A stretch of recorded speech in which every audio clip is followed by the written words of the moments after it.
Boas, tudo bem com vocês? Vamos para mais uma reflexão no dia de hoje, parte 2.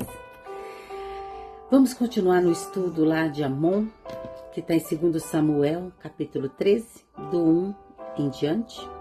Vamos dar continuidade ao nosso estudo? Pessoas, ali nós vimos que Jonadab deu um conselho para Amon, que foi um conselho muito ruim. Eles arquitetaram, tramaram uma estratégia, porque o Amon estava apaixonado pela sua irmã, ele estava obcecado na fantasia de um desejo, e ele porque queria ter posse da sua irmã. E o Jonadab, como primo e amigo, não deu um bom conselho. Não deu um bom conselho. Infelizmente, o conselho que ele deu foi gerar uma estratégia que seria uma armadilha para atrair a presa. Uma presa que era vulnerável. Porque esse tipo de pessoas, de atitude, atrai pessoas que têm boa vontade, pessoas que se doam, pessoas que são aparentemente até ingênuas, porque ela é pura de coração. Veja, o Amon adoeceu, né? Porque tudo que ele queria era a sua irmã. E o seu primo astuto, malicioso, premeditou um plano, calculou um plano, simulou um plano. Falou, olha, é o seguinte, você vai fingir que está doente para você atrair a vítima. E a Tamar, sua irmã, cheia de empatia, cheia de boa vontade, mas caiu na armadilha. O rei Davi, ele foi fazer visita para o seu filho que estava doente. E ele enganou o próprio pai e rei. Entende? Porque o objetivo dele era trazer a vítima para perto e depois isolar a vítima. E é isso que acontece. O narcisista, além dele fingir, né, a sua intenção, ele quer tirar a vítima do meio das pessoas. Ele quer tirar a vítima, afastar a vítima do meio das pessoas. Tanto que ele fez? Tudo foi premeditado. Pediu o pai que a irmã fosse fazer a comida para ele. Depois ele expulsou todos os servos da casa dele e falou, vai todo mundo embora. Para quê? Para poder atingir o seu objetivo. Tudo que ele queria era ficar sozinho com sua irmã, para ele poder executar o plano dele. E aí, quando eles ficaram a sós, Amon, o que ele fez? Ele agarrou sua irmã. E a sua irmã gritou, falou, meu irmão, o que você está fazendo? Ela usou 3 argumentos desesperadores, porque era algo sem o consentimento dela. E ela falou, não, irmão meu, não me forces. Não faça tal loucura contra a minha vontade. E ela também, ela disse, não se faz essa loucura em Israel. Você esqueceu do que está escrito em Levítico 18? É proibido. E ela disse, para onde iria a minha vergonha? A destruição da minha reputação, da minha e da tua. Não faça tal loucura. E ainda ela sugeriu, falou assim, meu irmão, fala com meu pai. Fala com meu pai, quem sabe meu pai aprova. Mas aquilo era uma tentativa desesperadora. Mas o Amon estava cego pelo ego. Pelo desejo. E não a ouviu. E ele, sendo mais forte que ela, o que ele fez? Ele a violou sem consentimento. Ele cometeu um crime. Ele abusou da própria irmã.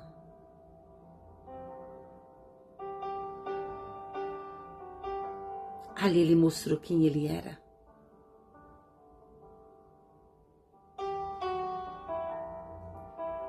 E pessoas, e é isso que os narcisistas fazem. Eles ignoram a dor, o apelo que a vítima faz. E causam um trauma devastador. E às vezes, pessoas, veja, era o irmão. Às vezes o inimigo, a gente tem tanto receio das pessoas lá fora e às vezes o inimigo está dentro da nossa casa, está tão perto do nosso rol de sociedade. E essa reflexão é para nos trazer alerta, que da onde a gente menos espera que pode acontecer as coisas, porque quem vê cara não vê coração. Depois que ele consumou o ato ali, que ele forçou sua irmã, abusou da sua irmã, sabe o que ele fez? Ele pegou e expulsou ela, pôs ela para fora da casa, teve repulsa dela. Ele via ela como objeto consumido, que agora para ele já não tinha valor mais. Veja, e não sentiu culpa, não sentiu remorso, simplesmente aos gritos expulsou ela da casa.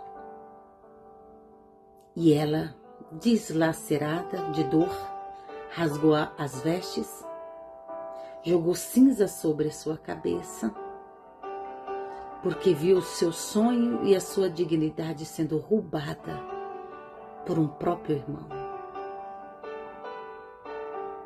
Pessoas, e qual que é o sonho da mulher? É casar, é se entregar ao homem da sua vida, é estar nos braços do homem que ela ama, ela se entrega de corpo e alma.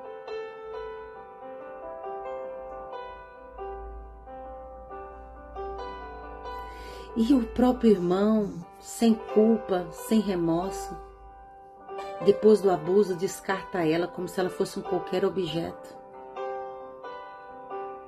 E isso, pessoas, traz uma destruição da autoestima da pessoa, traz a quebra de confiança. O abuso, ele quebra a confiança, ele traz vergonha social, ele traz isolamento para a vítima e traz depressão, traz ansiedade, traz muito tremor no corpo. Enquanto o inimigo está lá, no meio do círculo, da família, do rol, vivendo livremente. E nós temos pessoas que estão em alerta, porque a gente não sabe de onde vem a maldade.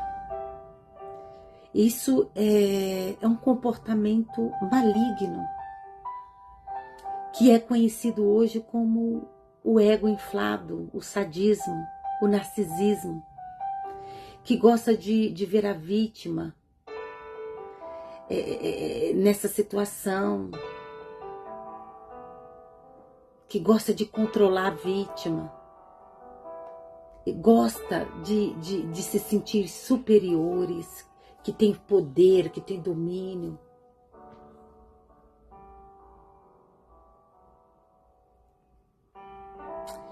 Pessoas, e você? Você já encontrou pessoas que simularam, foram um verdadeiro artista com você? Que parecia um verdadeiro amigo e não era? Aquele amor que você achava que era o amor da sua vida, que te dava flores, que te fazia tudo por você. E quando você acordou, você viu que você não tinha mais autonomia, que você estava perdendo até a sua identidade para agradar aquela pessoa, porque aquela pessoa te dominava, tinha o controle da sua vida, te sufocava. Quantas vezes você abriu a porta da sua vida, da sua intimidade,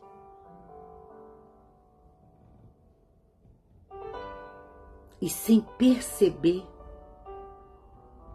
era só uma tática de isolamento e de manipulação que estava acontecendo na sua vida, porque você abriu a porta para alguém que você achava que conhecia, para alguém que você achava que te amava. E pessoas, e olhando para as relações de hoje, você enxerga as pessoas e essas pessoas que você estão em sua volta, elas respeitam o seu não? Essas pessoas que te cercam, elas respeitam as suas decisões?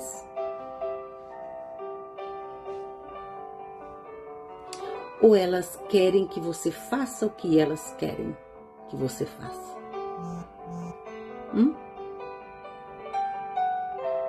Você tem o direito de dizer sim, você tem o direito de dizer não. A vida é sua. Entende? A vida é sua.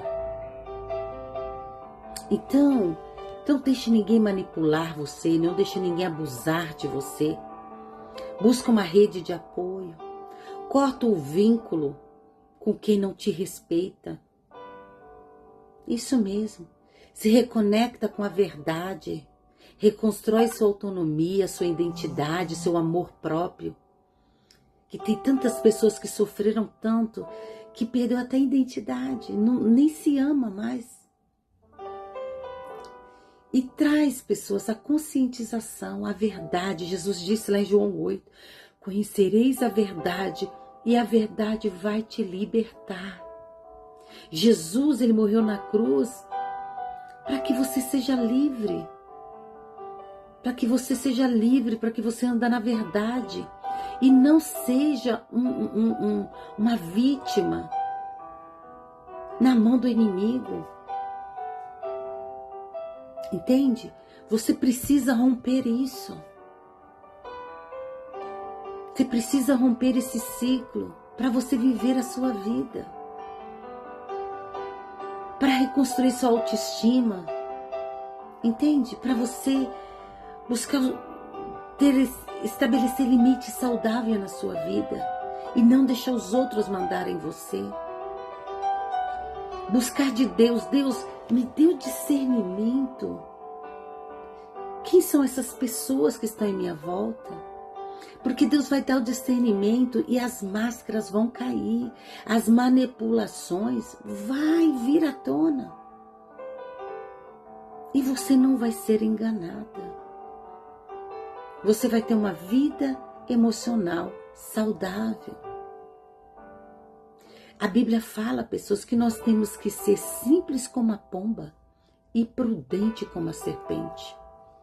Para quê? Para que a gente não venha ser presa de estratégias de manipulação, de tática, de vulnerabilidade. E não ser presa na mão do inimigo. Eu deixo essa reflexão para o teu coração. E o nosso inimigo, às vezes, está no nosso rol da sociedade, está tão perto, o nosso ciclo de amizade. Às vezes está até dentro da nossa própria casa. Então, esteja em alerta, pede o discernimento espiritual de Deus e Ele vai abrir os teus olhos. E Jesus te chamou para liberdade, viver em liberdade de vida e não em prisão do inimigo.